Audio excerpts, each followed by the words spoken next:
RTGA, mieux qu'une chaîne, un monde. RTGA, mieux qu'une chaîne, un monde.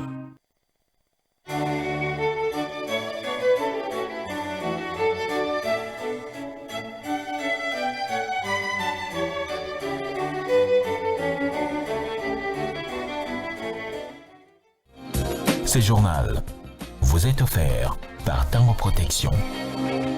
Illico Cash, ma banque mobile.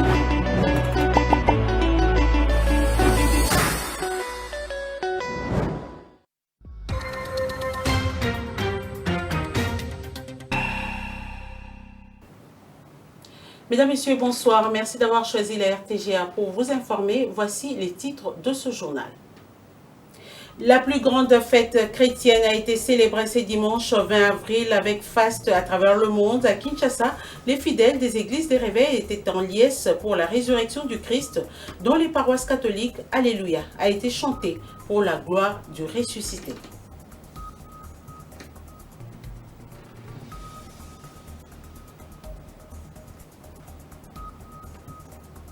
Suspension des activités du PPRD par le gouvernement sur l'ensemble du territoire national, suspension motivée par l'attitude qualifiée d'ambiguë du président honoraire de la RDC, Joseph Kabila, face à la situation sécuritaire à l'est du pays. À la MOCA, on appelle le gouvernement à privilégier les actes favorisant l'unité nationale.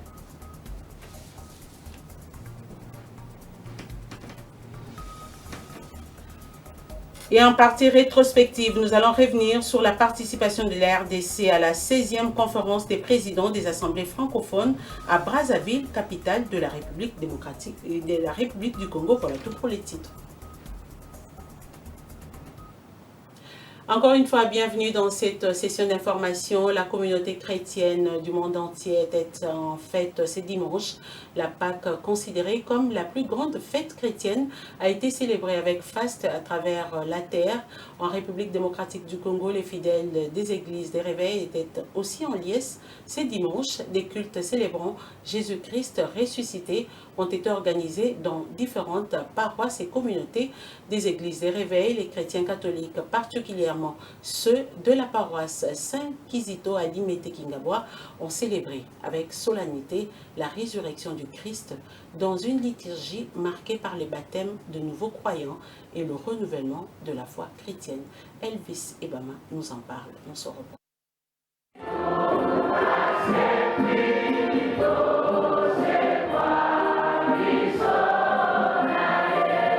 Dans une ambiance spirituelle empreinte de ferveur, la paroisse Saint-Kizito de la commune de Limete au quartier Kingabwa a célébré avec solennité la veillée pascale. Une foule nombreuse de fidèles, bougies allumées à la main, a illuminé la nuit pour symboliser le passage des ténèbres à la lumière, thème central de cette célébration. Le père Blaise Evagle, curé de la paroisse, a invoqué la Lumen Christi, rappelant la victoire de la lumière du Christ sur les ténèbres du péché et de la mort. Le père Blaise Evagle, curé de la paroisse, a invoqué la Lumen Christi, rappelant la victoire de la lumière du Christ sur les ténèbres du péché et de la mort.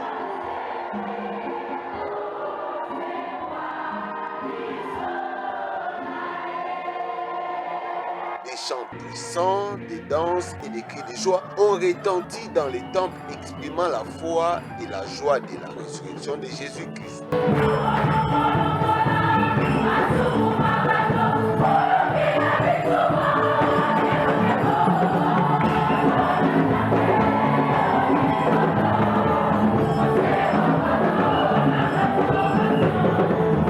Moment fort de la nuit, les catéchumènes nouvellement convertis ont reçu le baptême au cœur d'une liturgie pleine d'émotions. Par la suite, tous les fidèles présents ont renouvelé leur confession de foi, réaffirmant leur engagement envers le Christ ressuscité.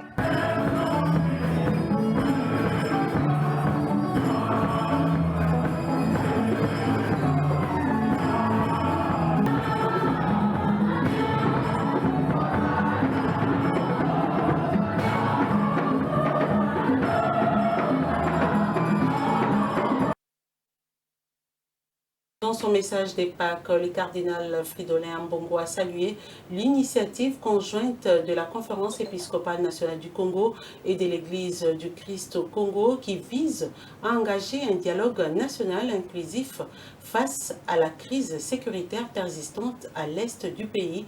Dans ses messages intitulés « Le Christ, notre espérance », Ajaï Dutombo, l'archevêque de Kinshasa, exhorte le Congolais à accueillir avec confiance et ferveur le projet des pactes sociaux pour la paix et les bien vivre ensemble porté par les deux grandes confessions religieuses. Les prélats catholiques soulignent que cette proposition intervient dans un contexte national difficile marqué par l'insécurité, la misère et un climat de désespoir généralisé. Depuis la dégradation de la situation à l'est du pays, avec notamment la prise de Goma par les M23 soutenus par le Rwanda, plusieurs voix internes et internationales plaident pour un dialogue entre les acteurs congolais. La CENCO et l'ECC ont initié une série de consultations politiques pour favoriser cette voie. Cependant, cette démarche est rejetée par l'Union pour la démocratie et les progrès sociaux, l'UDPS. Malgré cela, les deux églises maintiennent leur engagement en faveur de la paix. Elles affirment que le pacte social est le résultat d'un long processus consultatif destiné à mobiliser toutes les parties prenantes, y compris les groupes armés et les États impliqués, afin de parvenir à une stabilité durable dans les Grands Lacs. Et je l'ai dit au sommaire, le gouvernement congolais, à part les billets du ministère de l'Intérieur, a suspendu les activités du Parti du Peuple pour la Reconstruction et la Démocratie, parti cher à Joseph Kabila, sur l'ensemble du territoire national, à travers un communiqué publié le samedi 19 avril 2025, signé par le vice-premier ministre Jacquemain Chabanier-Louko. Cette suspension est motivée par l'attitude qualifiée d'ambiguë du président honoraire de la RDC, Joseph Kabila, face à la situation sécuritaire préoccupante dans l'est du pays. Kinshasa reproche notamment à l'ancien chef de l'État son silence sur l'occupation d'une partie du territoire national par les forces du M23 FC soutenues par le Rwanda. Le gouvernement congolais critique également son choix délibéré de rentrer au pays par la ville de Goma sous contrôle de l'ennemi, une démarche perçue comme une provocation. Le ministère de l'Intérieur annonce par ailleurs qu'il saisira le parquet près la Cour constitutionnelle pour examiner d'éventuelles violations de lois en vigueur, notamment celles relatives au statut des anciens présidents de la République. Justement, des réactions fusent de partout sur cette décision du gouvernement suspendant les activités du PPRD, parti cher à Joseph Kabila, pour la Mouka, qui estime que si le ministre de l'Intérieur a toutes les preuves possibles sur la situation, peut procéder à cette décision, appelle toutefois le gouvernement à privilégier les actes favorisant l'unité nationale, seul moyen à barrer la route aux ennemis du peuple qui cherchent à balkaniser la patrie. Suivez Prince Epengue, cadre de la Mouka, joint au téléphone par Nana Bwana. Si le ministère de l'Intérieur a tous les éléments à sa possession, lesquels éléments indiquent que le PPRD serait en train de mener des activités subversives ou les activités qui sont en marge de la Constitution, ils ont le droit de prendre des mesures. Mais la manière un peu à l'emporte-pièce qu'on a vu la décision de prise ne nous rassure pas quant à la légalité et à la constitutionnalité de la décision. Donc pour nous, la Mouka ADD Congo, ce que nous pouvons faire, c'est un rappel. Que dit la loi en matière de fonctionnement des partis politiques? Que dit la Constitution? Se réveiller comme ça et bombarder une interdiction n'est pas une façon de mettre tout le monde en égalité.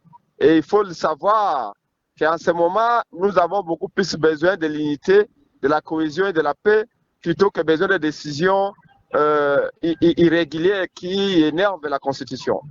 C'est un peu comme Mouzé Kabila qui est arrivé ici, qui a interdit le fonctionnement des partis politiques. Sous le régime Kabila, on interdisait le fonctionnement des partis politiques. On attribuait les mêmes agréments à 3-4 partis politiques. Et l'IDPS avait critiqué. Et nous ne voudrions pas que l'IDPS soit dans le même piège que le régime Kabila. Donc, qu'on nous dise exactement quelles sont les motivations pour lesquelles on a interdit le fonctionnement de ces partis-là. Nous, la Mouka, nous ne sommes ni pour le camp Kabila, ni pour le camp Chilombo. Toutefois, nous disons au sein de la Mouka, au sein de la RDD Congo, qu'il faut résoudre les problèmes. Donc, nous leur demandons de mettre la balle à terre. Et contactés à ces sujets, les hauts cadres du PPRD promettent de réagir officiellement dans les heures qui suivent, soit le lundi 21 avril, face à cette décision du gouvernement congolais. Et puis l'inspection générale de la police nationale congolaise qui poursuit ses enquêtes sur terrain, enquêtes centrées sur les tracasseries des éléments de la police dénonce l'utilisation abusive du phénomène Kikalungu par les agents du camp Lufungula. L'inspecteur général de la police nationale congolaise, le commissaire divisionnaire Philémon Patience Mouchid Yav, a à l'occasion appelé à la discipline de tous les agents de la PNC et exhorte les autorités compétentes à mettre fin à cette opération qui ternit l'image de la police. Nous allons y revenir.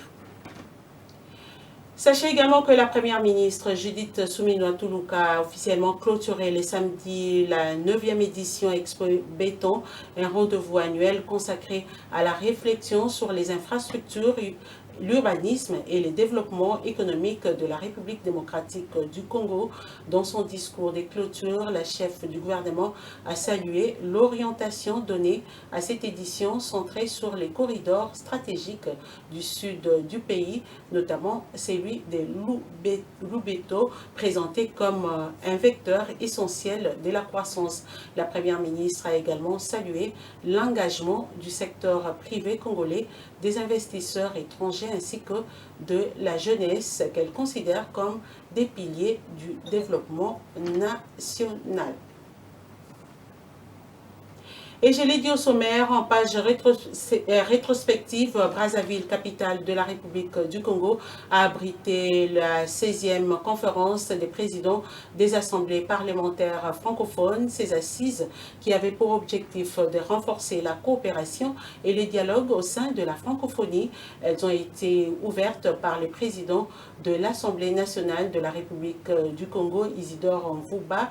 La République démocratique du Congo y a été représentée à ces assises par une forte délégation conduite par les deux présidents de deux chambres du Parlement, Vital Kamerhe et Jean-Michel Sama Lukonde Kenge, en reportage signé David Fidel Zolokubata. Il se tient à Brazzaville, capitale de la République du Congo, la 16e conférence des présidents des assemblées parlementaires de la francophonie APF. Cette rencontre des présidents des assemblées parlementaires et des sections d'Afrique réunit les parlementaires de toute l'Afrique pour renforcer la coopération et les dialogues au sein de la francophonie. Prévu du 15 au 17 avril 2025 au Palais du Parlement à Brazzaville, ces assises témoignent de l'engagement en faveur de la coopération des pays francophones et du renforcement de la démocratie parlementaire sur le continent africain. La tenue de ces travaux constitue aussi une étape majeure dans les rayonnements politiques et diplomatiques des pays africains au sein de l'espace francophone. La délégation de la RDC, les pays francophones les plus peuplés du monde, est conduite par les deux présidents des deux chambres du Parlement, Vital Kamerhe et Sama Lukonde. Ils sont accompagnés de quelques sénateurs et députés nationaux. Cette rencontre de haut niveau est organisée par la section de la République du Congo de l'APF sous la présidence de Isidore Mvuba, président de l'Assemblée nationale du Congo-Brazzaville, en collaboration avec le Sénat congolais, dirigé par Pierre Ngolo.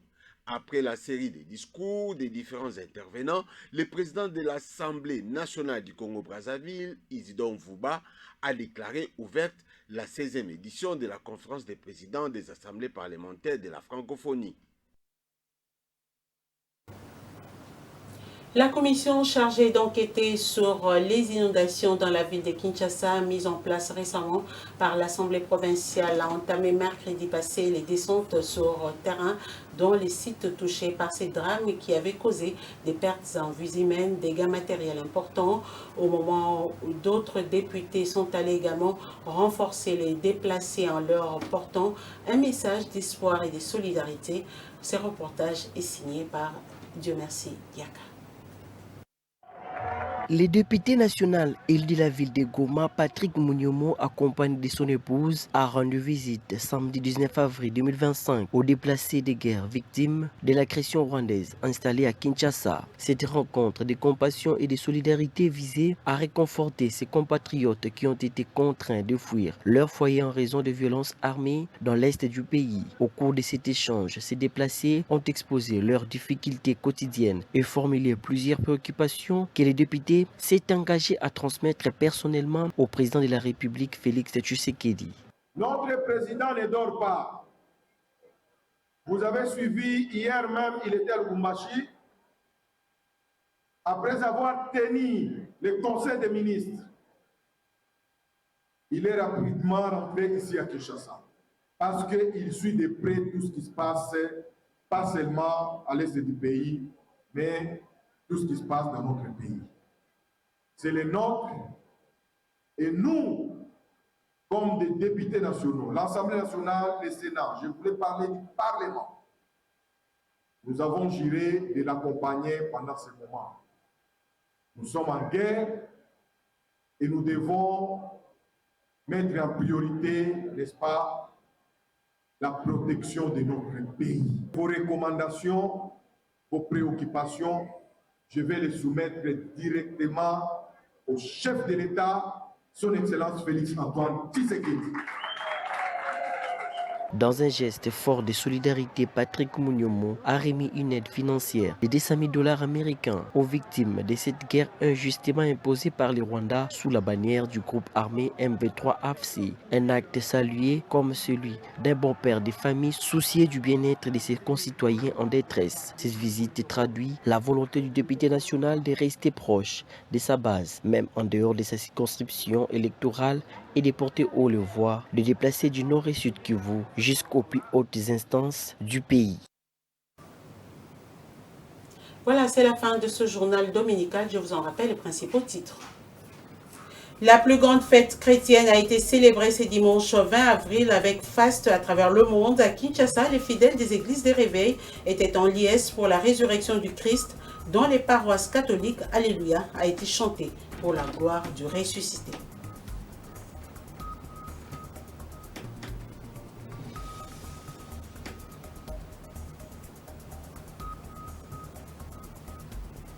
Suspension des activités du PPRD par le gouvernement sur l'ensemble du territoire national. Suspension motivée par l'attitude qualifiée d'ambiguë du président honoraire de la RDC, Joseph Kabila, face à la situation sécuritaire à l'est du pays. À la Mouka, on appelle le gouvernement à privilégier les actes favorisant l'unité nationale.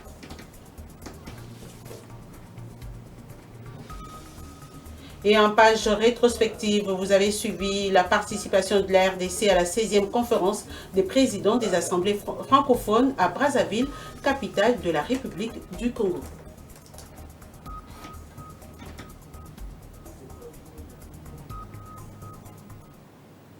Ça n'est complètement fini avec cette grande édition du journal. Mesdames, Messieurs, merci à vous de nous avoir suivis.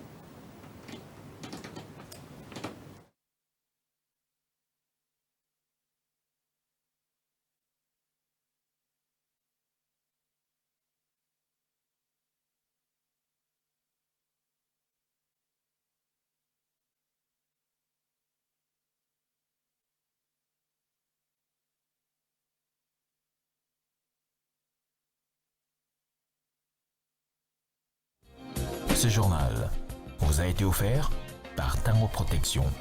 Illico Cash, ma banque mobile.